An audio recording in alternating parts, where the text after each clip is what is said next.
دوستو امریکن رجیم چینجز کی ہسٹری کو آگے بڑھاتے ہیں۔ یہ ریل ہمیں لے جاتی ہے سینٹرل امریکہ کے ملک گواٹے مالا میں سال 1954 میں۔ یہ وہ وقت تھا جب بنانا ریپبلک کا لفظ مشہور ہو رہا تھا اور گواٹے مالا اس کی سب سے بڑی مثال تھا۔ وہاں democratically elected president جاکوبو urbans power میں تھے، جو چاہتے تھے کہ گواٹے مالا ایک ماڈرن اور آزاد اکانومی بنے۔ انہوں نے دیکھا کہ ملک کی زیادہ تر زمین صرف چند امیر خاندانوں میں ایک بڑی American company United fruit company کے پاس ہے۔ یونائٹڈ فروٹ کمپنی گواٹے مالا کی سب سے طاقتور اینٹی تھی، جس کے پاس ٹیلی فون سسٹم، ریلویز اور ہزاروں ایکڑز زمین کا کنٹرول تھا۔ اربنز نے غریبی ختم کرنے کے لیے ایک قانون پاس کیا جس کا نام ڈکری 900 تھا۔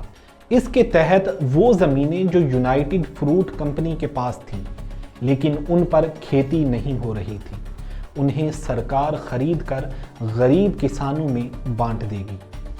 سرکار نے کمپنی کو وہی قیمت آفر کی جو کمپنی نے ٹیکس بچانے کے لیے خود ڈکلیئر کی تھی۔ یونائٹڈ فروٹ کمپنی کو یہ بالکل منظور نہیں تھا۔ انہوں نے واشنگٹن ڈی سی میں اپنی لابنگ شروع کر دی۔ اتفاق سے اس وقت امریکہ کے secretary of state John Foster Dulles اور CIA کے ڈائریکٹر ایلن ڈولیس دونوں کا یونائٹڈ فروٹ کمپنی کے ساتھ پرانا بزنس اور لیگل رشتہ تھا۔ انہوں نے پریزیڈنٹ آئزن ہوور کو کنونس کیا کہ اربنز کا لینڈ ریفارم اصل میں کمیونزم کی شروعات ہے اور گواٹے مالا جلد ہی سوویت یونین کا بیچ ہیڈ بن جائے گا، جو امریکہ کی سیکیورٹی کے لیے خطرہ ہے۔ CIA نے آپریشن PB سکسیس لانچ کیا۔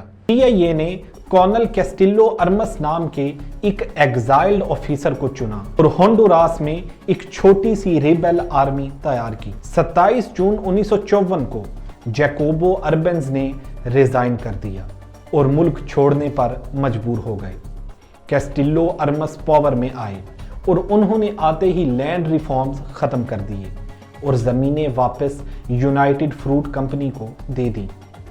اس کوپ کے بعد گواٹے مالا میں انسٹیبلٹی کا ایک لمبا دور شروع ہوا، جو آگے چل کر 36 سال لمبی سیول وار میں بدل گیا۔